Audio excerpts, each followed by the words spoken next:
म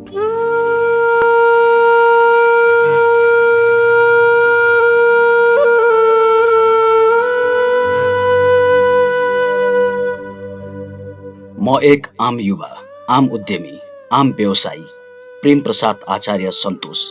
जन्म 2043 भाद्र 1, वतन सूर्योदय फिक्कल 11 केराबारी इलाम प्रदेश 1। रङ्गीन सपनाहरू बुनेर परिवार, समाज र देशप्रतिको जिम्मेवारी वहन गर्दै अगाडि बढिरहेको थिएँ।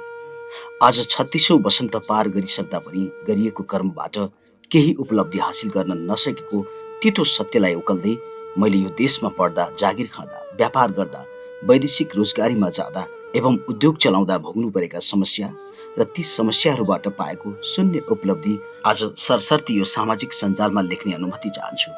यो एक आत्मवृत्तान्त पनि हो र मेरो असफलताको कथा पनि हो। म विद्यार्थी कालमै रहँदा 2067मा ब्रेन ट्युमर भएर बुबा बित्नुभयो। बुबा बिरामी हुँदै गरेको अवस्थामा नै मेरो विवाह भयो र बुबाको मृत्यु पश्चात म काठमाडौँमा श्रीमतीसँगै रहेर विभिन्न प्राइभेट स्कुल एवं ठमेलका ट्राभल एजेन्सीमा काम गरेर गुजारा गर्न थाले। त्यसबेला हाम्रै ठुली छोरीको जन्म भइसकेको थियो। पैतृक सम्पत्तिबाट पाएको इलाम फिक्कल बजारको घरलाई बेचेर काठमाडौँमा नै घर बनाउने प्रयत्न गरियो र त्यही अनुसार भयो। बुढानीलकण्ठमा घर बनाइयो र ठमेलमा ट्राभल एजेन्सी खोली काम गर्न थालियो। राम्रो चल्यो। ट्राभल सुरुमा त बिस्तारै उधारो बजारले गाँच्न थाल्यो। चिनिया नागरिक, गोराहरू र काठमाडौँकै +2 कलेजहरू हाम्रा ग्राहक भए।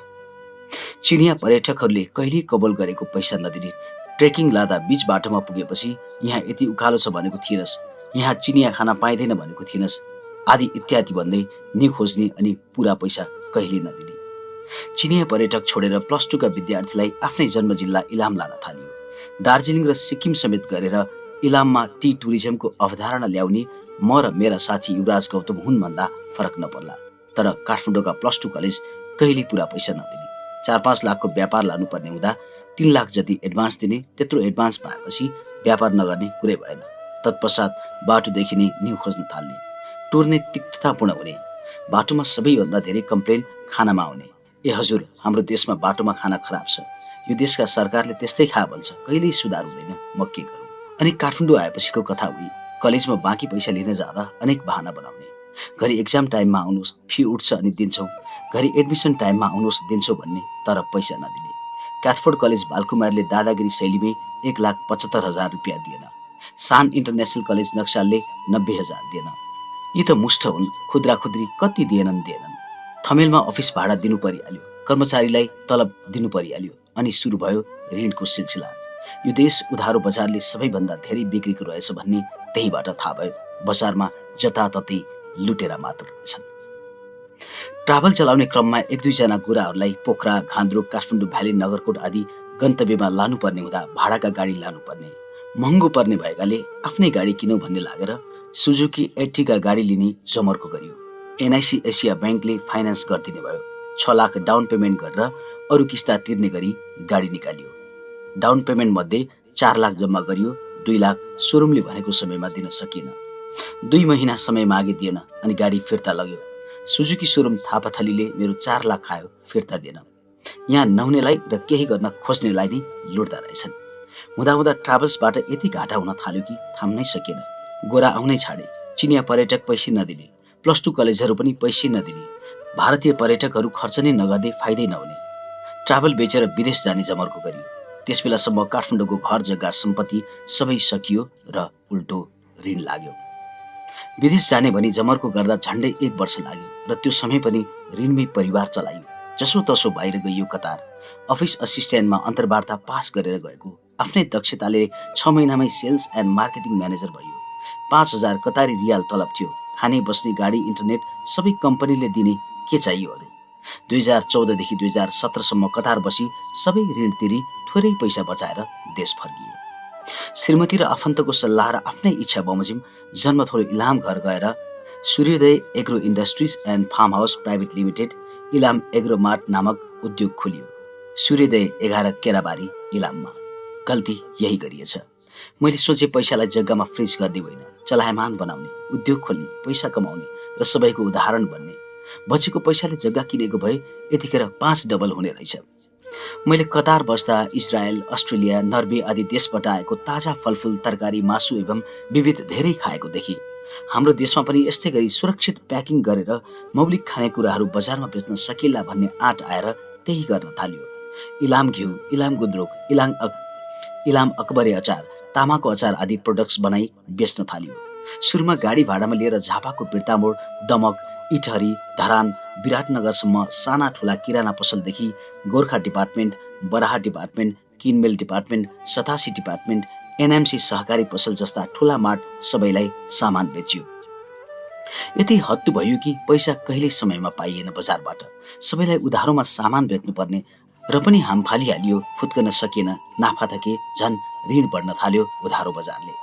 कच्चा पदार्थ, factory operation cost, tax, labour, staff, salary आदि सबै नगदमा किन्नुपर्ने, खर्च गर्नुपर्ने, तर बजारलाई उधारोमा सामान दिनुपर्ने, त्यो पनि 12 बखडा लगाएर। जम्मा 30 देखि 50% नाफा देखिने कागजमा, तर बजारमा सामान फस्ने हुँदा 6 महिनामा मात्र बल्ल तल्ल पैसा उठ्ने, केही प्रतिशत ब्याड डेब्ट्स हुने। यता फ्याक्ट्री, र मेटेरियल्स, वेजेस एन्ड स्यालेरी नगदमा खर्च गर्नुपर्दा र ब्याङ्कले पनि ऋण बन्द गरेको कारणले व्यक्तिगत ऋण 36% ब्याज तिर्यो। अनि नाफा सकिएवरी उल्टो घाटा हुने, घाटा पूर्ति गर्न लागेको ऋण र ब्याज तिर्दा तिर्दा डबल तेब्बर घाटा हुने। एउटा ऋणको ब्याज तिर्न अर्को ऋण लाग्ने, अनि केही पसलहरूले सामान बेच्न नसक्ने, अनि अन्त्यमा एक्सपायर भयो सामान भन्दै फिर्ता दिने। पसलेहरूले केही रिस्क नै नलिने, आफूले नगद लगानी गरेको प्रोडक्ट्स बजारमा उधारो बेच्दा त्यो लगानीको ब्याज र त्यो ब्याज तिर्न नयाँ ऋण, अनि नयाँ पुरानो ऋण, ब्याज तिर्न फेरि नयाँ ऋण, घर खर्च चलाउनै पर्यो, नानीहरूको शिक्षा र लालन पोषण गर्नै पर्यो, अनि सकिँदैन त सबै सम्पत्ति। त्यो काम फट्ट छोडौ, के गर्नु भन्ने, लगानी फसेको छ, नछोडौ पार लाग्ने उपाय नै छैन। फेरि हाम्रो समाज यति अर्काको चासो गर्ने कि नयाँ काम थाल्दा ऊ फेरि गरिराखेको काम छोड्यो, यो मान्छे थिर छैन, काम फेरेको फेरि गर्छ, यसले केही गर्दैन जीवनमा आदि इत्यादि भनी जता गए पनि लालछना र उपदेश सुनिरहनु पर्ने। सयौं पटक आत्महत्या गर्ने प्रयास गरे, सकिन। आफैले चलाएको गाडी दुर्घटना गराउने प्रयास गरे, भएन। श्रीमती छोराछोरीको माया र कर्तव्यले मर्न सकिन। फोन कल यति सामना गरे कि फोनोफोबिया नै भयो। कहिलेकाहीँ फोन नेटवर्क नहुने ठाउँमा पुग्दा मन आनन्दित हुने। 2-3 वर्षदेखि नै डिप्रेसनमा थिए, कसैले बुझेन। म डिप्रेसनमा छु भन्दा उल्टै गाली खाइयो, लड्दै पड्दै बाँचियो। स्क्याडर रिटेलिङले पार नलाग्ने देखेर डिलरसिपमा जाने निर्णय गरियो। फेरि सरकारले यति शास्ति दिन थाल्यो कि सामान लिएर धरान विराटनगर जान नपाइने भयो। फ्याक्ट्रीले डाइरेक्ट रिटेलिङ गर्न नपाइने रे, अनि भिसिटिएस सिस्टम रे। अडिट वा कतै पनि रेकर्डमा नआउने भिसिटिएस के लागू गरिराखेको। बाटोमा प्रहरीलाई घुस उठाउने मेलो मात्र। यदि भिसिटिएस छैन भने 5000 सम्म तिरेको छु प्रहरीलाई। इलामको सब्जी काठमाडौँ बेच्न लिएर आउँदा पनि भिसिटिएस रे, अनि बाटोमा चेकिङमा बसेका प्रहरीलाई सब्जी बाँड्दै आउनुपर्ने, नदिए आफै गाडीमा चढेर झिक्ने। कति लुट्छ ओ जनता, कति लुट्छ हो, जताततै लुट्ने मात्र।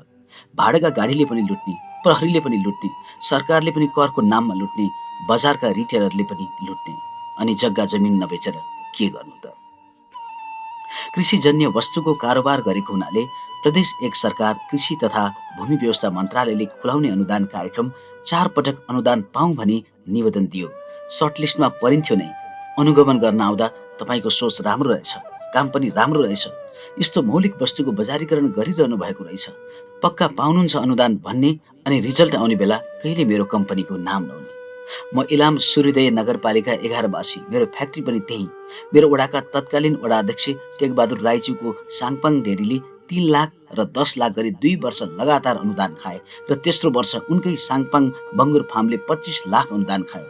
मेरै आँखा अगाडि इलामकै मैनालीजीको साङ्ला टी स्टेटले इन्फ्रास्ट्रक्चर डेभलपमेन्ट, अर्ग्यानिक प्रमाणीकरण र गाडी गरी एकै वर्ष एकै उद्योग एकै सरकारबाट 20-25 लाख अनुदान खायो। हामी चिल्लाई, अनि बल्ल थाहा भयो अनुदान लिनलाई कि जनप्रतिनिधि कि पार्टीको झोले कि त अनुदान दिने निकायका कर्मचारीलाई घुस दिनुपर्ने रहेछ। सच्चा कर्मनिष्ठ भएर नहुने रहेछ। डिलर र ठुला मार्टमा सामान दिनुपर्दा वार्षिक कारोबार 50 लाख नाग्ने, अनि उनीहरूले पनि भ्याट बिल नै खोज्ने भएकाले भ्याटमा जानुपर्ने बाध्यता भयो र गयो। अनि सुरु भयो अर्को दशा। फेरि हाम्रो देशको कर प्रणाली साह्रै अप्ठ्यारो। व्यापार घाटामा छ, घाटा देखाउ बैंकले लोन नदिने, नाफा देखाउँदा प्राली कम्पनीले वार्षिक नाफाको 25% कर तिर्नुपर्ने, खर्च देखाउन आफूले श्रीमतीले तलब खाएको देखाउँदा 1% टिडिएस तिर्नुपर्ने, फेरि वार्षिक 4,50,000 नागेमा करको दर बढ्ने, महीने पछि 10 लाख कारोबार भएमा 13% भ्याट अर्थात् 1,30,000 महिनाकै सरकारलाई बुझाउनु पर्ने। त्यो विलम्ब भएमा 25% ब्याज तिर्नुपर्ने। वर्षमा एकपटक कम्पनी रजिस्ट्रारमा, घरेलुमा, नगरपालिकामा कम्पनी रिन्यू शुल्क बुझाउनु पर्ने, तेह्रो कर अनि वार्षिक अडिट शुल्क आदि। कसरी थाम्छ एउटा गाउँमा रहेको कम्पनीले यी सबै शुल्क र भार? रसियामा उद्योग व्यापार गरी अरबपति भएका डाक्टर उपेन्द्र महतो एवं डाक्टर समता प्रसादले नेपालमा चलाउनु भएको नेपाल ग्रामोद्योग भन्ने कम्पनीलाई प्रकृति ब्रान्डमा घिउ बनाएर दिए। सुरुमा राम्रो पेमेन्ट गरे, एडभान्स पनि दिए। हुँदै गएपछि पैसा नदिने, मेरो सिको गरेर आफै घिउ बनाउने अनि बिगार्ने अनि तपाईँको घिउ एक्सपायर भयो भन्दै फिर्ता लैजा भन्ने। बेच्नै सक्दैनौ भनी 9 महिनासम्म तिम्रो गोदाममा राख्न एउटा निम्न स्तरको उद्यमीलाई लुट्न किन कम्पनी खोलेको नेपाल आएर? नेपाल ग्रामोद्योगलाई म चुनौती दिन्छु, मेरो जति पैसा खाएको छौ तुरन्त फिर्ता गर अनि तिम्रो फेलरले भएको गुड्स एक्सपायर र ड्यामेजको तिमीले रिस्क लिऊ। अर्को चुनौती, मलाई सामान फिर्ता गरे भन्दै डेबिट नोट काट्दै बस्छ तिम्रो एसी डिपार्टमेन्ट। पुष्टि गर मैले सामान रिसिभ गरेको, मेरो कम्पनीको छाप वा मेरो सही देखाऊ तिम्रो रिटर्न बिलमा। सामान तिमीहरूको गोदाममै एक्सपायर भयो भने वा बजारबाट फिर्ता आयो भने डेबिट नोट काटिहाल्ने अनि मैले पाउने पैसाबाट त्यसको भ्यालु घटाउने। तिमीहरू सब लुटेर आऊ। आफ्नो फ्याक्ट्री कहीँ पनि छैन। बजारमा प्रकृति ब्रान्डका जति पनि खाद्य वस्तु बेचिरहेका छौ ती सबै अर्कैले बनाइदिएका हुन्। म जस्तै साना साना कम्पनीबाट लुटेका हो। मार्जिन पनि तिमीहरूले नै भनेको हुनुपर्ने, एमआरपी पनि तिमीहरूले नै तोक्नुपर्ने। यो कहाँको न्याय हो? भाटपट्टि निकाय मीनबहादुर गुरुङजी, तपाईँलाई 30% मार्जिन दिनुपर्ने अनि साना ठुला उत्पादक सप्लायरले तिम्रो माट भरिदिनु पर्ने उधारोमा अनि कन्ट्र्याक्टमा 1 महिनाभित्र पैसा दिन्छौ भन्ने 3 महिनामा पनि सामानको पैसा नदिने। मलाई यति झुलायो कि 3 महिनापछि नाम नमिलाइकन विराटनगर चेक पठायो। इलामदेखि विराटनगरसम्म एउटा चेक लिन गए तर नाम नमिलेको अनि त्यो चेक सच्याउन काठमाडौँ बोलायो र 1 हप्ता पर्खाएर बल्ल चेक सच्यायो। म इलामदेखि विराटनगर काठमाडौँ कुद्दै तिमीलाई दिएको सामानबाट हुने नाफा घाटामा परिणत भयो। त्यही भएर भात भटिनेलाई सामान दिन छोडे मैले। तिमीहरू लुट्ने मात्र हो। तिमीलाई थाहा छ सामान उत्पादन गर्न कति दुःख छ। बिगमार्टको 32 वटा शाखा थियो। काठमाडौँमा मैले सामान बेच्दा payment terms as per sales राख्यो। सामान दिन थाल्यो। महिनामा 5-7 लाखको सामान अर्डर गर्थ्यो। पैसा दिने बेला 75,000, 1.5 लाख मात्र दिन्थ्यो। कुनै महिना बिलिङ भएन भने त्यो महिना पेमेन्ट नै दिन्थेनौ। यो कहाँको न्याय हो? मैले थाम्न नसकेर तिमीलाई सामान दिन छोडे। सबै ब्रान्चमा गएर सामान उठाऊ भन्यो, सामान उठाए।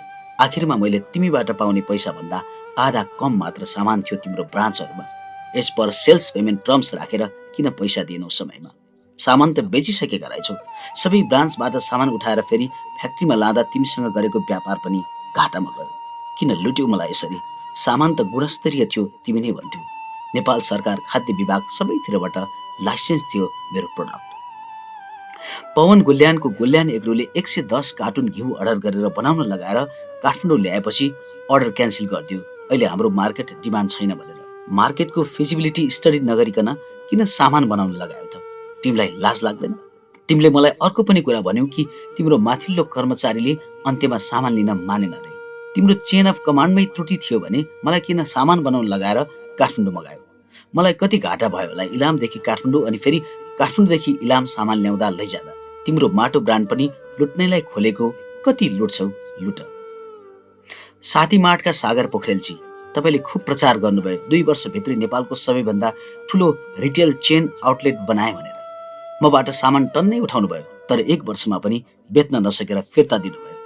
किन मगाउनु भएको बेच्न नसकिने भए? मलाई पाप लाग्छ, ढिलै गरी भए पनि तपाईँले चाहिँ पैसा दिनुभयो। मैले फिर्ता सामान बराबरको रिटर्न गर्न सकेको छैन तपाईँलाई। अनिल बस्नेतजीले चलाउनु भएको metrotarkari.com र नेप एक्सप्रेस UAE भन्ने कम्पनीले मबाट गुन्द्रुक र तामा लानुभयो। दुवै लगेर बेच्नुभयो। मैले कति नाक ठाडो पारे गुन्द्रुक र तामा दुवै निर्यात गर्न थाले भनेर। गुगल, फेसबुक सबैतिर हल्ला गरे। दुवै बस्ने साथीहरूलाई पनि भने तपाईँबाट किनेर पनि लगे। आत्मसन्तुष्टि मिल्यो। तर थाहा छ तपाईँहरूलाई मैले दिएको सामानको पैसा अझैसम्म मैले पाएको छैन। सबै आत्मसन्तुष्टि र खुसी के रह्यो? तपाईँहरू पनि लुट्नलाई नै व्यापार गर्नुभएको रहेछ। लुट्नुहोस्, कति लुट्नुहुन्छ? डाबर नेपाल प्राइभेट लिमिटेड, तपाईँहरू पनि लुट्नलाई नै कम्पनी खोल्नु भएको रहेछ। तपाईँको फ्याक्ट्री बारामा मैले घिउ सप्लाई गरेँ। तपाईँका प्रोक्युरमेन्टका स्टाफले खुले आम कमिसन मागे शङ्कर पन्तले र इमिडिएट क्यास आफ्टर डेलिभरी भनेर एलपिओ दिनुभयो र 3 महिनापछि अपुरो नगद भुक्तान गर्नुभयो। अझै मैले बाँकी पैसा पाएको छैन।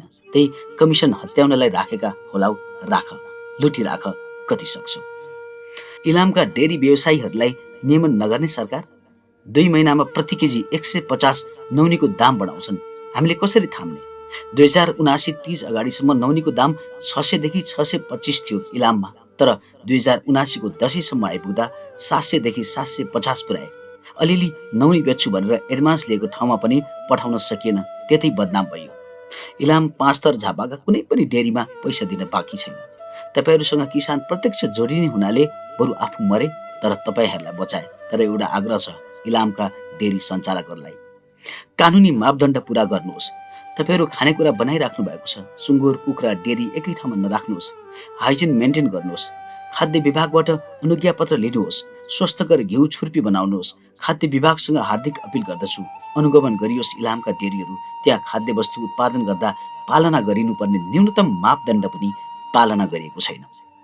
एउटा गाउँमा बसेर उद्योग चलाएर भात बटिनी नेपाल ग्राम उद्योग, Goldland agro, Dabur Nepal, big mart, साथी मार्ट जस्ता देशकै नाम चलेका औद्योगिक व्यापारिक घरानालाई तथा मार्टहरूलाई आफ्नो कस्टमर बनाई सामान बेचियो। प्रदेश 1 लगायत काठमाडौँका अन्य मार्ट र ठुला पसल प्रायलाई सामान बेचियो। बिर्तामोड, दुहबी, हेटौँडा, चितवन, नलपुर आदि ठाउँमा डाबर, पतञ्जली, युनिलिभर आदि ठुला कम्पनीकै सामान बेच्ने डिलरहरूलाई आफ्नो पनि डिलर बनाइयो। त्यहाँभन्दा कुन लेभलको मार्केटिङ गर्नु र पनि यो देशमा पैसा कमाइएन, मर्ने गरी घाटा खाइयो। प्रमुख कारण उधारो बजार र ठुला रिटेलर्सहरूको हेपा प्रवृत्ति नै हो। मलाई लाग्छ मेरो जिन्दगीले नै मलाई अब नबाच मर भनेको। भाग्य कर्मले बन्छ भन्थे, होइन, भाग्यमा लेखेको छैन भने जति कर्म गरे पनि फल नमिल्दो रहेछ। परिवार, घर, समाज, आफन्त मलाई नै गाली बर्साउँछन्। हात तान्दिनुहोस् भन्दा खुट्टा तान्छन्। ओह्रालो लागेको मृगलाई बाछोले पनि खेद्छ भन्थे, हो रहेछ। कोरोना समयमा इलामकै कन्याम इन नामक होटेल पनि चलाए, लिजमा लिएर। राम्रो चल्यो, केही कमाइयो पनि। तर त्यसका हुनर झापाकै टिका ओडारीजीले कमाएको देख्न सकेनन् र करार अवधि अगाडि नै होटेल नै बिक्री भयो भन्ने बहाना बनाएर छोडाए। नेपालका बीमा कम्पनीहरू कति लुटा, उद्यमी व्यापारी देख्नै नहुने। Sun Nepal life insurance company Birtamod, Jhapa शाखाका रुद्र निरौला, विकास श्रेष्ठ, रामप्रसाद घिमिरे, प्रकाश पौडेलले जीवन बिमा गरौँ भनेर म कहाँ धाइरहे। मैले पैसा छैन गर्दिन भन्दा उनीहरू आफै लगानी गरेर मेरो 1 करोडको बिमा गरिदिए र पैसा किस्ता किस्ता गरेर 4-5 लाख असुलेरै छाडे। मेरी श्रीमतीको पनि त्यसै गरेका छन्। उनको पनि 1 लाख लिइसकेका छन् मबाट। खबरदार सन नेपाल लाइफ इन्सुरेन्स, मेरो पैसा फिर्ता गर बिना शर्त। किन यति दुःख दिन्छौ एउटा आम नागरिकलाई? दिन रात जतिखेर पैसा तिर्नुपर्ने ठाउँको फोन, म्यासेज, धम्की कति सनु। क्रेडिटर्सको फोन, बैंकको फोन, कर कार्यालयको फोन, सामान माग्नेको फोन, स्यालेरी माग्नेको फोन, र मेटेरियल्सवालाको फोन, सहकारीको फोन, साथीभाइको फोन, आफन्तको फोन कति सनु। पैसा माग्नेकै मात्र फोन। कहिलेकाहीँ त दिनेले पनि फोन गर्नु नि छैन। यति हुँदाहुँदै पनि बैंकको, किसानको, गरिबको, कसैको पनि मैले पैसा तिर्न बाँकी छैन। बैंकको मासिक किस्ता र ब्याज भविष्यमा तिर्नुपर्ने बाहेकको हालसम्म तिरेको छु। व्यापारिक सम्बन्धका चितवनमा 3 पार्टीलाई 8 लाख जति फर्काउनु छ। अरू व्यक्तिगत ऋण र ब्याज पनि भ्याट तिर्न सकेको छैन। बैंकले त जग्गा लिलाम गरेर असुल गर्ला, अरूलाई कसरी फर्काउनु उपाय लागेन। झापा धुलाबारीका अनिल भेटवाल भन्ने व्यक्तिले पास नै नहुने कबाडी गाडी मलाई दिएर यति सताए कि मैले थाम्नै सकिनँ उनलाई। मैले उनलाई 5,50,000 दिनुपर्नेमा 4,50,000 अहिले दिन्छु, अरू गाडी पास गर्ने दिन दिन्छु भन्दा पनि मानेनन्। मेरो चेक बाउन्स गरिदिन्छु, पक्राउँछु भने सबै पैसा चुक्ता गरे। अनि फेरि गाडी पास गरौँ भन्दा उनले प्रयोग गरेको अवधिको सवारी कर पनि मैले तिर्नुपर्ने। हुन्छ, पक्राउनुहोस्। मैले यो देशमा गरी खान सकिनँ, गर्न खोजे, दिन रात मेहनत गरे, तर भएन। मैले यस बीचमा ग्लोबल आइएमई ग्रुपका चन्द्रप्रसाद ढकाल, उद्योग वाणिज्यकी भवानी राणा, गोल्छा अर्गनाइजेसन आदिलाई भेटी मेरो उद्योगको समस्या सुनाए, सुनवाई भएन। अरू कति हाई प्रोफाइल उद्यमीहरूलाई भेटे, सहयोगको याचना सहित केही भएन। 5-6 वर्षदेखि विवेकशील साझा पार्टीमा आबद्ध थिए। इलाम जिल्ला संयोजक नै हो। राजनीति मार्फत देशको यी र यस्तै समस्या ओकालत गर्ने प्रणसहित लागेको थिए। तर चुनाव आउने बेला विवेकशील साझा पार्टी छेद विच्छेद भयो। राष्ट्रिय स्वतन्त्र पार्टीले अफर नगरेको पनि होइन। इलाम क्षेत्र नम्बर 1 बाट उम्मेदवारी दिनुहोस् भन्यो, तर मेरो विकल्प थिएन, पैसा थिएन, अनि श्रीमती परिवारले पनि उठ्ने सल्लाह दिएनन्। असफल विगत भएकाले खासै बल पनि गरिन। यो देशको सिस्टम करप्ट छ, जताततै भ्रष्टाचार छ, प्रोत्साहन छैन, हर कोहीमा फ्रस्ट्रेसन छ, नीतिगत त्रुटि छ।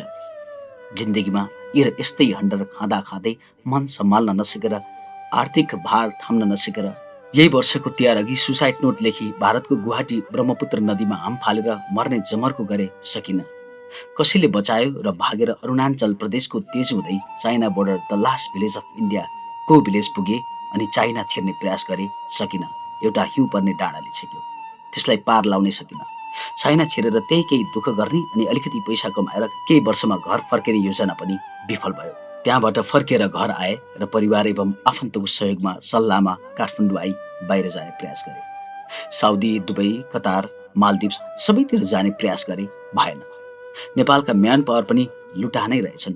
माग अनुसार इन्टरभ्यू दियो, पास भयो, तर राम्रो कमाइ हुने ठाउँमा भिसा नै नदिने। म्यान पावर कि आफ्ना र पहुँचवाला घुसाइहाल्ने, प्री मेडिकल र क्युआर कोड भन्दै पैसा असुल्ने अनि पासपोर्ट कब्जा गर्ने। कतारमा मन्त्रालयमा ड्राइभर जबको लागि छानिएको थिए। महिनाको 10,000 रियाल तलब थियो, तर म्यान पावरले 8 लाख माग्यो लागत। कहाँबाट ल्याउने त्यत्रो पैसा? अन्य सेलेक्ट भएको ठाउँमा पनि आजभोलि भन्दै 2 महिनासम्म भिसा नै नदिने। वर्ल्ड कपमा कतार छिर्ने अनि पुराना सम्पर्कमा रहेका कम्पनीमा काम पाउने भए, तर वर्ल्ड कपको टिकट, राउन्ड ट्रिप एयरफेयर र होटल बुकिङ गर्न पैसा नै पुगेन। त्यो सपना पनि तुइयो। केही समय फ्री बसेर एउटा भेहिकल रेन्टल कम्पनी काठमाडौँमै काम गर्न थाले। जसोतसो आफ्नो ज्यान पाल्ने मेरो त बन्यो, तर परिवार, छोराछोरीलाई खोइ। त्यत्रो ऋण तिर्ने आधार खोइ। 60 लाख ऋण छ। श्रीमतीलाई घरमा जतिखेर टर्चर छ। हुँदा श्रीमतीले पनि आत्महत्या गर्ने प्रयास गर्न थालिन्। मलाई त्यही आशयको मेसेज लेख्न थालिन्। उनी पनि डिप्रेस भइसकिन्। श्रीमती र म को पहिला सुसाइड गर्ने भन्ने साइलेन्ट प्रतिस्पर्धा चलिरहेको अवस्थामा मैले नै यो चोला बिसाउने निर्णय गरेँ। मलाई बचाउने प्रयास कसैले नगर्नुहोला। बाँची गए भने फेरि मर्ने नै छु। प्रहरीले पक्राउ गर्यो भने जेलमा नै आत्महत्या गर्नेछु। म क्रान्ति गर्दैछु। म जस्तै केही गर्छु भन्नेलाई यो देशको सरकारले सहयोग गरोस्, वातावरण बनाओस्।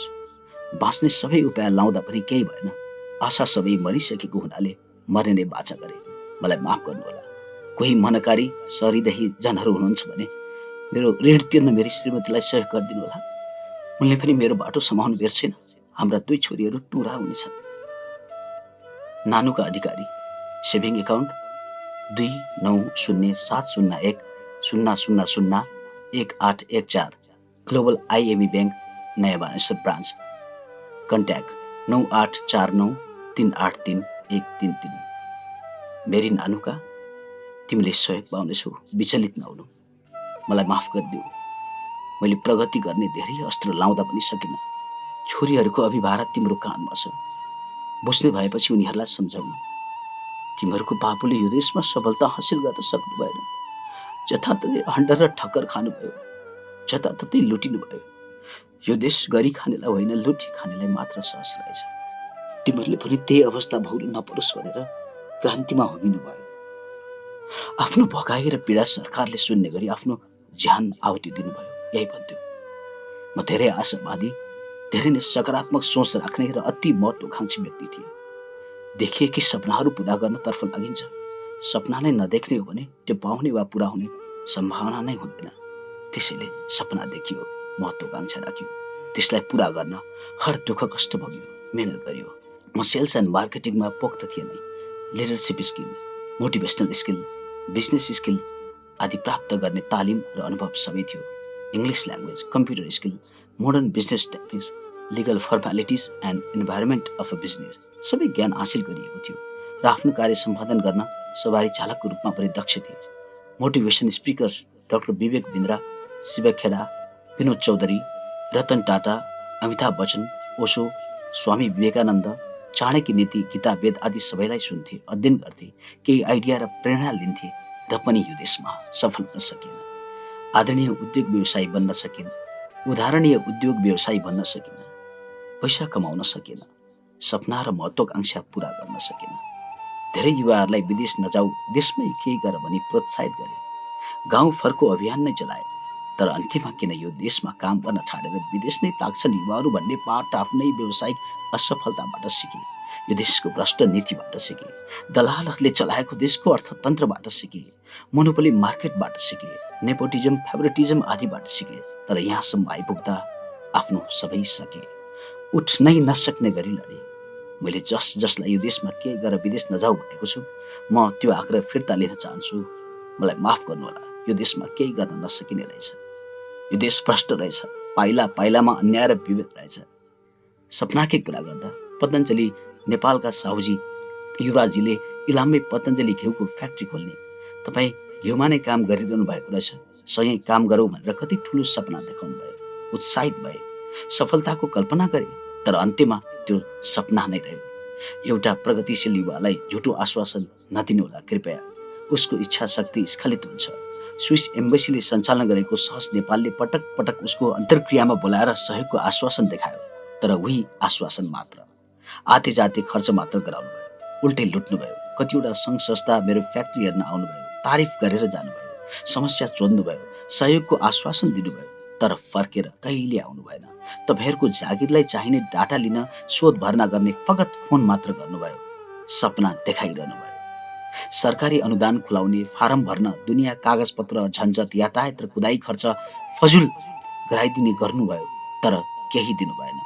तपाईँलाई घुस दिने वा जनप्रतिनिधि, सांसद, मन्त्रीका आसेपासेलाई मात्र अनुदान बाँड्नुभयो। राजनीति मार्फत सदन सरकारमा गएर यी र यस्तै देश दुखेको ठाउँमा मलम लगाउँछु भन्ने सपनादेखि राजनीतिमा लागे, तर रविन्द्र मिश्र, सूर्यराज आचार्य, मुमराम खनाल, केशव दाहाल, मिलन पाण्डे, महेन्द्र थापा, भीमप्रसाद अधिकारी, निर्देश सिलवाल, समीक्षा बास्कोटा, प्रकाश चन्द्र परियारजी, तपाईँहरूलाई मेरो आत्माले छोड्ने छैन।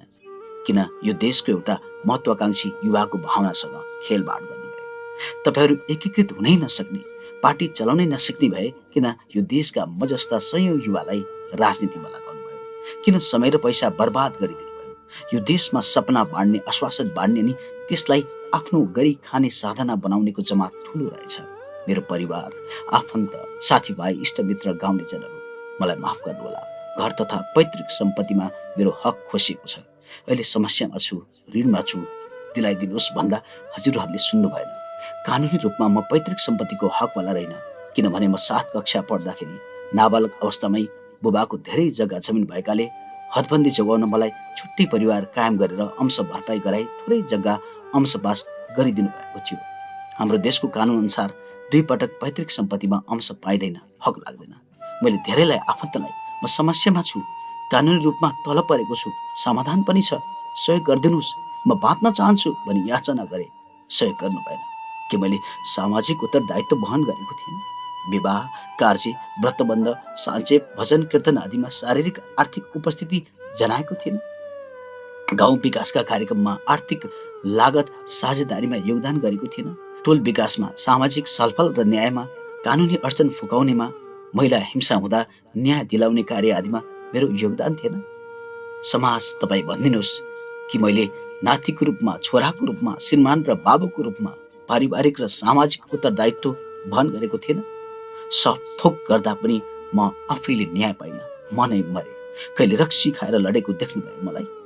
केही कुकृत्य गरे मैले? के यो देशमा उद्योग व्यापार गर्नु, केही उदाहरणीय काम गर्न खोज्नु, आफ्नै गाउँ फर्केर सामाजिक दायित्व निर्वाह गर्न खोज्नु अपराध हो? अब कहिल्यै यहाँहरूलाई याचना गर्ने छैन, म जाँदैछु, मलाई माफ गर्नुहोला। मेरो पैतृक सम्पत्ति अझै छ। दाजुको पनि टन्नै जग्गा जमिन घर छ, आमाको पनि छ, हजुरबुवाको पनि छ, दिदीको पनि छ, सबै पैतृक सम्पत्ति हो। म सकिए, उद्योग व्यापार घाटामा गयो, केही बेचेर मेरो ऋण तिरिदिनुहोस्, सम्पत्ति भोलि पनि कमाइला भनेर कति बिन्ती गरे सुन्नु भएन? आमा, हजुरबुवा, दाजु भाउजू, एकपटक सोच्नुहोस्। इराक, अफगानिस्तान, सिरिया, श्रीलङ्का आदिका नागरिकलाई हेर्नुहोस्। धन सम्पत्ति, जग्गा जमिन भविष्य होइन, मानिसको जिन्दगी भविष्य हो। जिन्दगी रहे त्यो सम्पत्ति फेरि कमाउन सकिन्छ। जिन्दगी नै नरहे, केही राजनीतिक उथल पुथल, महामारी, प्राकृतिक विपद आदि आएमा छुट्कीको भरमा सबै सम्पत्ति मूल्यहीन हुनेछ। तपाईँहरूलाई मेरो जिन्दगी भन्दा त्यही सम्पत्ति प्यारो लाग्यो। मेरो आफन्तलाई पनि बिन्ती बिसाए, तर उहाँहरूले पनि म भन्दा पनि त्यही सम्पत्तिमा भविष्य देख्नुभयो। त्यही जग्गा जमिन नै भविष्य हो, त भविष्य होइनस् भन्नुभयो। दिदी र भान्जीलाई तिमीहरूको डिभोर्स पश्चात मैले कति सहयोग गरेँ, हेक्काउला। मैले बाँच्ने धेरै प्रयत्न गरेँ, परिवारसँग भिख मागे, कति अनुनय विनय गरेँ, कसैले सुनेन। मेरी श्रीमती नानुखा, तिमी कति पनि विचलित नहुनु। हाम्रो परिवारले हाम्रो चित्कार सुनेन, तर अवश्य कोही त छ होला यो दुनियाँमा तिमीलाई सहारा दिने र यो समस्याबाट मुक्ति गराउने। मेरो आफन्त मलाई सुन्न छाडे। मेरो साथीभाइ सबै टाढा भए। आफ्नै आमा दाजुले पनि मलाई सुन्न छाडे। मेरो पीडा बिसाउने ठाउँ नै रहेन अब। मनभरि गरौँ भारी बोकेर कति दिन बाँच्ने, कहाँ बिसाउने त्यो भारी। त्यत्रो आर्थिक भार सल्टाउने केही उपाय छैन मेरो अगाडि। 20 लाख जतिले तत्कालको गाँठो फुक्नेवाला थियो। त्यति जुटाउने गरेको प्रयास पनि सबै विफल भए। आफ्नो उठ्नुपर्ने रकम उठाउन कति रोइ कराई गरे, वास्ता गरिदिएनन् सरोकारवालाले। नयाँ काम गरौँ, लगानी छैन। पुरानो व्यवसायलाई नै थामौँ, उपाय छैन। हर तरहले अगाडि बढ्ने विकल्प लगाइयो, सबै विफल भए। के गरौँ, कसो गरौँ, केही विकल्प नै रहेन। सिद्धार्थ ब्याङ्कको ऋण नवीकरण गर्ने र ब्याज तिर्न पैसा छैन। माछापुछ्रे ब्याङ्कको मासिक किस्ता तिर्ने पैसा छैन। सरकारलाई भ्याटको पैसा तिरो, बजारमै छ पैसा, उठाउन सकिँदैन। राजस्व कार्यालय ताकेता गरेको गरै गर्छ। सबै व्यक्तिगत र संस्थागत खाता रोक्का गरिदिन्छु, कालो सूचीमा राखिदिन्छु भन्छ। ओरिजिन भ्याट म्यानुफ्याक्चरिङ कम्पनीले तिर्नुपर्ने भएकाले भ्याट रिटर्न पनि हुँदैन। म राजस्व कार्यालयलाई बिन्ती गर्छु, व्यावसायिक वकिलतालाई व्यक्तिगत नबनाइदिनुहोला। सहज हुँदा कर तिरेकै थिए, व्यापार घाटा हुँदा सकिन। फेरि कच्चा पदार्थवालाले प्यानमा सामान दिन्छन्, घर खर्च चलाउने पैसा छैन। छोरीहरूको लालन पोषण र शिक्षामा खर्च गर्ने पैसा छैन। कोही बिरामी परियो भने उपचार गर्ने पैसा छैन। व्यक्तिगत ऋण र ब्याज तिर्ने पैसा छैन। व्यावसायिक कारोबार रिटर्न गर्ने पैसा छैन। सरकार, तिमी सुनिदेऊ मलाई। मेरो दोष फगत यही मातृभूमिमा केही गर्न खोज्नु मात्र हो। जतिसँग कारोबार गरियो सबैले लुटे। जिन्दगीको अन्तिम समयसम्म लुटिए। गत हप्ता दाङबाट काठमाडौँको नाइट बसमा टिकट काटेर हिँडेँ। के हो र आएपछि थाहा भयो मैले लिएको सिट अरू 2 जनालाई पनि बेचेको रहेछ। महिलाहरू उभिने भए मनले मानेन, छोडिदिए सिट। जताततै लुट्छन् हौ सरकार, कसले सुन्ने मलाई। सरकार, तिमी सुनिदेऊ। बाँच्ने रहर हुँदाहुँदै बाँच्न सकिन। केही नयाँ गर्ने र उदाहरणीय बन्ने हुटहुटी हुँदाहुँदै बन्न सकिन। यो स्टेटमेन्ट लेखिसकेपछि पनि 2-4 जनासँग सेयर गरे। बाँच्न चाहे, सहयोगको आश्वासन पाए, तर फगत आश्वासन मात्र रह्यो। कसलाई सेयर गरे गर्वमै रहोस्। उहाँहरूले सार्वजनिक गर्नुभयो भने उहाँहरूकै कुरा। सबै उपाय लगाइसकेपछि पनि केही नभएपछि यो निर्णय लिएको। रोए, धेरै रोए एकान्तमा। आँसु रित्तिए, आशा रित्तिए, सम्बन्ध रित्तिए। सबैभन्दा ठुलो पैसा रित्तियो, धन रित्तियो र सायद अब मलामी पनि रित्तिए। मेरो लास उठाउने पनि कोही हुँदैन होला, किनकि म कंगाल भए, धन सबै सकिएको। छोरीहरूसँग रमाउने चाहना थियो, उनीहरूलाई असल नागरिक बनाउने चाहना थियो, श्रीमतीलाई सदा अङ्गालोमा राख्ने चाहना थियो। सबै चाहनामै सीमित भयो। कहाँ जानु, कसलाई भन्नु? अगाडि केही देखिन मर्नु सिवाय। मलाई माफ गर्नु होला। मेरो सालो भाइ मनोज, भतिज छोराहरू कृष्ण किरण कपडाको व्यापार गर्छन् इटारी र बेर्तामोडमा। उनीहरू पनि बारम्बार भन्ने गर्छन्, बजारमा पैसा फस्छ, 2-4 करोड रिटेल पसलमै बाँकी उठाउनु छ भन्छन्। तिमीहरूको पैसाले ती रिटेल पसल खोलिदिनु पर्ने। जो कोही उद्यमी व्यापारी त्यसै भन्छन्। मेरा साडु दाजु ठेकेदार हुनुहुन्छ, विद्युतीय सबस्टेसन निर्माण र लाइन विस्तारको ठेक्का लिनुहुन्छ। उहाँ पनि भन्ने गर्नुहुन्छ, ठेक्का त पाइन्छ, तर वर्षौं आफ्नो पैसाले निर्माण धान्नुपर्छ। ए सरकार, तिम्रो विकासको काम पनि जनताले उधारोमा गरिदिनु पर्ने। किन पैसा दिँदैनौ समयमा? किन आवाज उठ्दैन कोहीबाट? कसै न कसैले इनिसिएट गरौँ न। यो देशको उधारो बजारको जालो चिर्नै पर्छ। सरकारले त्यत्तिकै सुन्दैन। तिमी सुन सरकार, मेरो बलिरहेको शरीर हेर, केही त महसुस गर। सरकार, यी र यस्तै जनजीविकाका मुद्दा उठाऊ, जनताको जीवन सरल र सहज बनाऊ। मेरो देश जहाँ गरिब भनिएका जनताको पैसाबाट, निक्षेपबाट पैसाकै व्यापार गरेर बैंकहरू एकै वर्षमा 10 अरब कमाउँछन्। मेरो देश जहाँ सरकारी मुफ्तको औषधि नष्ट गरेर निजी मेडिकलका महँगो औषधि जनतालाई किनाउँछन्। मेरो देश जहाँ सरकारी शिक्षक कर्मचारीहरू आफैले पढाउने गरेको, नियमन गर्ने गरेको विद्यालयमा विश्वास नलागेर निजी विद्यालयमा छोराछोरी पढाउँछन्। मेरो देश जहाँ जनता जिउन चाहिने आधारभूत वस्तुहरूमा सरकारको पहुँच नै छैन। व्यापारी र बिचुलियाको लुट तन्त्र छ, उनीहरूकै रजगत छ। मेरो देश जहाँ ठुलालाई चैन र सानालाई मात्र हुन्छ। मेरो देश जताततै दुखेको छ। मेरो देश गाउँ गाउँमा रहेको छ, हरेक किसानको घरमा रहेको छ, महत्वाकांक्षी युवाको मनमा रहेको छ, गरिबको दिलमा रहेको छ, बिरामीको दिमागमा रहेको छ। मेरो देश पिल्सेको छ। केही गर सरकार, केही गर। प्रचण्ड, तिमीले 17,000 मार्ने गरी जनयुद्ध गर्यौ। देशमा गणतन्त्र, संघीयता र धर्मनिरपेक्षता ल्याऊ। संविधान सभा मार्फत देश नयाँ संविधान जारी गर्यो, तर म जस्ता केही गर्छु भन्ने युवालाई देशमा केही गर्न नसक्ने बनायौ। तिमीलाई थाहा छ, यदि Europe, America, Canada, Australia, Japan जस्ता देशहरूले सजिलै नेपालीलाई भिसा दिने भए यो देशमा कोही रहने छैन। तिम्रो देश खाली हुनेछ अनि रित्तो देशको प्रधानमन्त्री बन्नु र ती 17,000 शहीदलाई शासन गरेर बस्नु। तिमीलाई थाहा छ सरकार, अहिले उद्योगी व्यवसायहरू बैंकबाट 8-9% लिएको ऋणको ब्याज बढेर 12-15% तिरिरहेका छन्।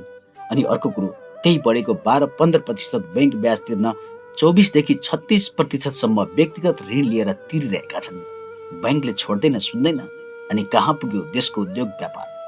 अनि अर्को लुप्त सत्य, सानो व्यवसाय गर्न देशका कुनै पनि सहरमा खाली सटरको लाखौं डिपोजिट लिन्छन् घरधनीहरू।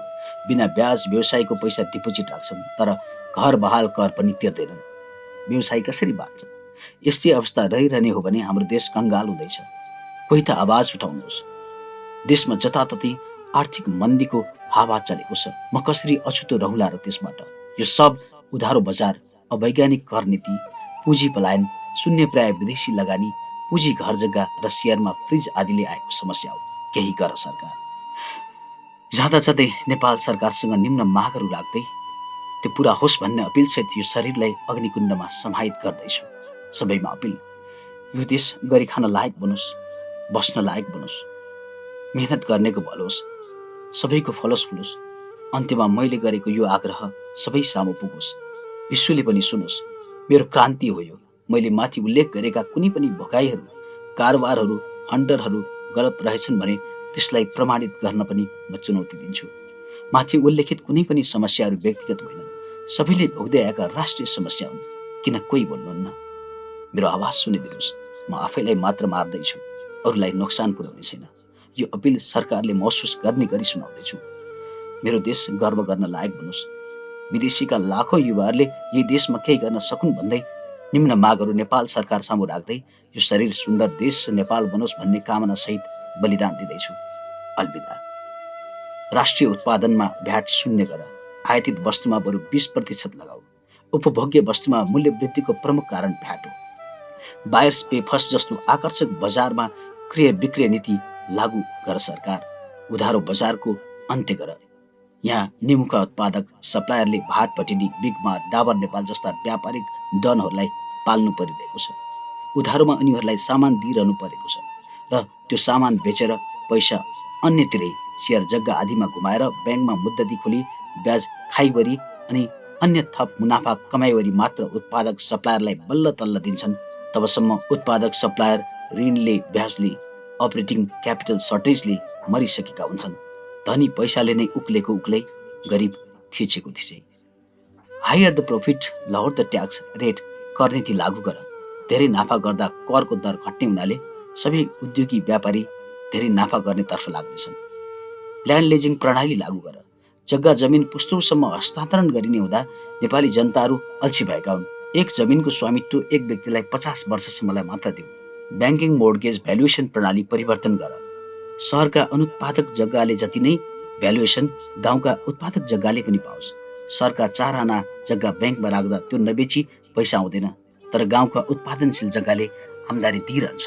फसल र उत्पादनले पैसा आइरहन्छ र ब्याङ्क ऋण तिर्ने आधार बढी हुन्छ।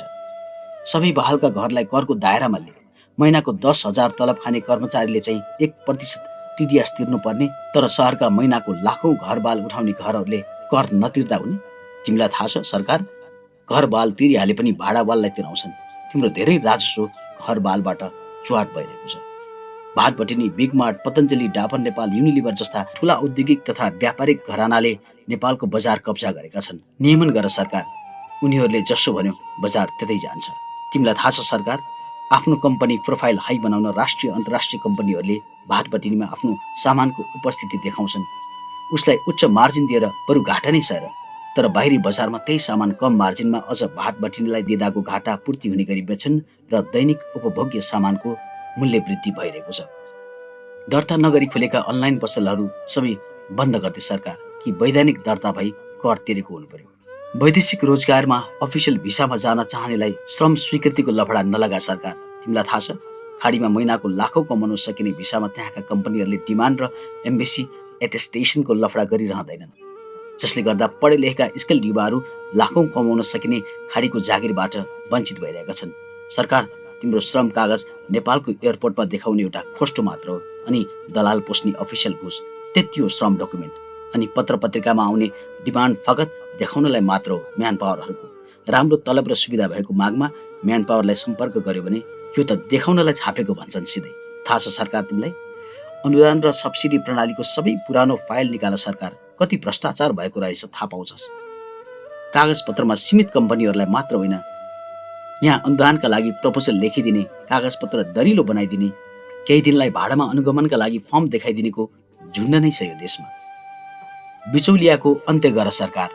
देशका सबै पालिकाहरूलाई एकै ठाउँमा भेट गराउने गरी पालिका बजार नामक अनलाइन नेसनल वेब सर्भरको विकास गर सरकार, जहाँ सम्बन्धित पालिकाको कृषि तथा औद्योगिक उत्पादनको विवरण हुनेछ मूल्यसहित। नेपालभित्र कुन पालिकामा के उपलब्ध छ र कुन पालिकालाई के चाहिएको छ, डिमान्ड एन्ड सप्लाई कमान्ड त्यहीबाट हुने गरी व्यवस्था मिला सरकार। बिचौलिया सब चट हुनेछन्। यहाँ अलैँची भारत बेचेर इम्पोर्टेड क्याडामोन डस्ट किनेर खान्छन् नेपाली उपभोक्ता। अदुवा बोरामा भारत बेचेर इम्पोर्टेड जिन्जर पेस्ट किनेर खान्छन्। इलामको orthodox green tea, black tea बोरामा कलकत्ता बेचेर इम्पोर्टेड लिप्टन चिया खान्छन्। यी सबै चिजहरू नेपाली ब्रान्डमै नेपाली बजारमा पाइयोस्, नेपाली ब्रान्डमै विश्वमा निर्यात होस्। विश्वले हाम्रा उत्पादन चिनुन्, त्यतातिर लाग सरकार। गाँजा खेतीले वैधानिकता पाओस्। गाँजा र त्यसको बोटबाट बन्ने सामानको विश्व बजारमा धेरै माग छ। यो देश 2-4 वर्षमै समृद्ध हुनेछ। शिक्षा, स्वास्थ्य र सार्वजनिक यातायातमा निजीकरण दुरुत्साहित गर सरकार। यी राज्यले जनतालाई दिनुपर्ने आधारभूत सेवा हुन्। सबैको पहुँचमा सरल र सहज तरिकाले यी वस्तु तथा सेवा उपलब्ध गरा सरकार। यो देशमा बिरामी परियो भने उपचार गर्ने पैसा नभएर मर्नुपर्छ सर्वसाधारण। सरकारी कर्मचारी, शिक्षक आदिलाई घर पाएक जागिर नभएमा अनिवार्य आवास सुविधा उपलब्ध गरा सरकार। तिमीलाई थाहा छ, एउटा सरकारी अधिकृतले शहरमा बसी जागिर खाँदा आवास, बच्चाको शिक्षा, औषधि उपचार आदि गर्न महिनाको 40-45 हजार तलबले पुग्दैन। अनि भ्रष्टाचार नगरेर के गरोस् त?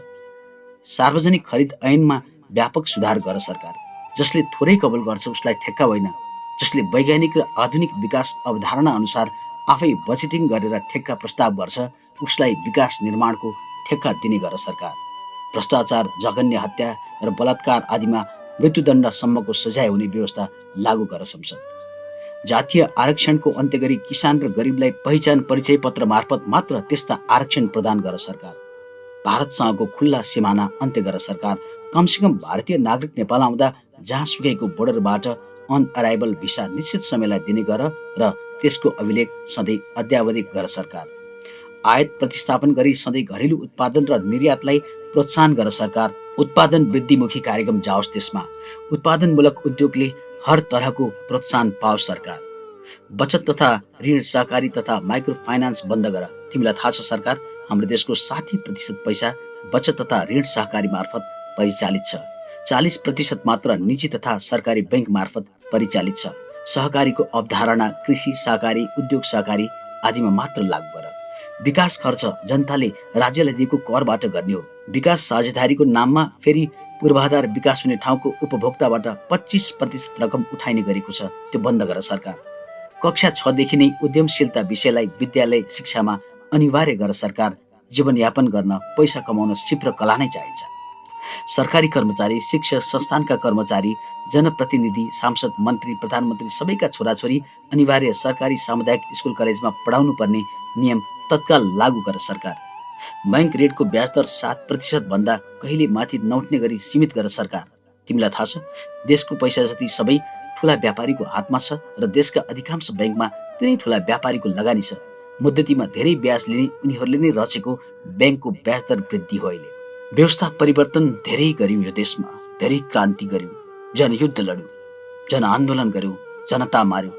अब जनताको अवस्था परिवर्तन गर। यी र यस्तै दैनिक जनजीविकाका मुद्दा, राज्य सञ्चालनका प्राविधिक विषयमा केन्द्रित रहेर शासन गर सरकार। एउटा साधारण जनताले सहज तरिकाले उद्योग व्यापार गर्न सकोस्, जागिर खान सकोस्, खेती किसानी गर्न सकोस्, सुखको श्वास फेर्न सकोस्। देश बनाउनलाई हावा गफले मात्र हुँदैन, हेर्दा सानो झिनो मसिनो देखिने सूक्ष्म कुराहरू तर जनताको जनजीविकामा ठुलो असर गर्ने मुद्दाहरूमा ध्यान दे सरकार। हार्दिक अपल। यदि कोही मेरो मागमा सहमत हुनुहुन्छ भने शान्तिपूर्ण ऐक्यबद्धता जनाइदिनुहोला। आन्दोलन र हिंसा मेरो देशले धेरै सह्यो, त्यता नलाग्नुहोला। सरकारलाई झकझकाइरहनुहोला। सम्झाइदिइरहनुहोला। सुन्दर देशको कल्पना गर्दै मैले लिएको यो अभियान हो। यसलाई मर्न नदिनुहोला। मलाई राजनीतिमा लगाउने महानुभावलाई आग्रह, मेरो अभियानलाई अगाडि बढाइदिनुहोला। सरकारलाई झकझकाइरहनुहोला। यो देश दुखेको ठाउँमा मलम लगाइदिइरहनुहोला।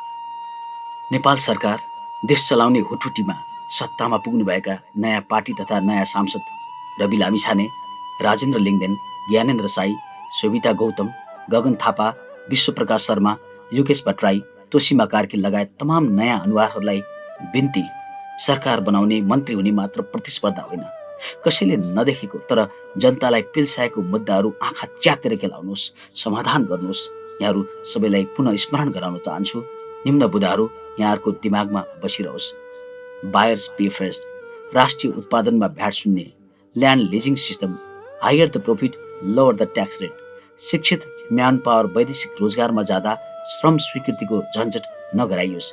श्रम कागजभन्दा दरिलो फरेन कम्पनीले दिएको अफर लेटर र इम्प्लोइमेन्ट कन्ट्र्याक्ट उनीहरूसँग नै हुन्छ। देशका सबै पालिकाहरू र उत्पादनहरू समेटिएको पालिका बजार नामक नेसनल वेब सर्भरको विकास, बहालमा लागेका घरहरूलाई अनिवार्य कर, घर बहाल दिँदा घरधनीले लिने डिपोजिट मनी गैर कानुनी हो, त्यसको अन्त्य, स्वास्थ्य, शिक्षा र सार्वजनिक यातायात सहज र सरल, ब्याङ्किङ मोर्गेज भ्यालुएसन नीतिमा परिमार्जन, बचत तथा ऋण सहकारी फाइनान्स कम्पनी र माइक्रो फाइनान्सको खारेजी, गाँजा खेतीलाई वैधानिकता। धन्यवाद। यही देशको एउटा सर्वसाधारण नागरिक प्रेम प्रसाद आचार्य सन्तोष, सूर्योदय 11, केराबारी इलाम, प्रदेश 1 नेपाल, हाल काठमाडौँ। म मरे पनि मेरो देश बाँचिरहोस्। अलविदा।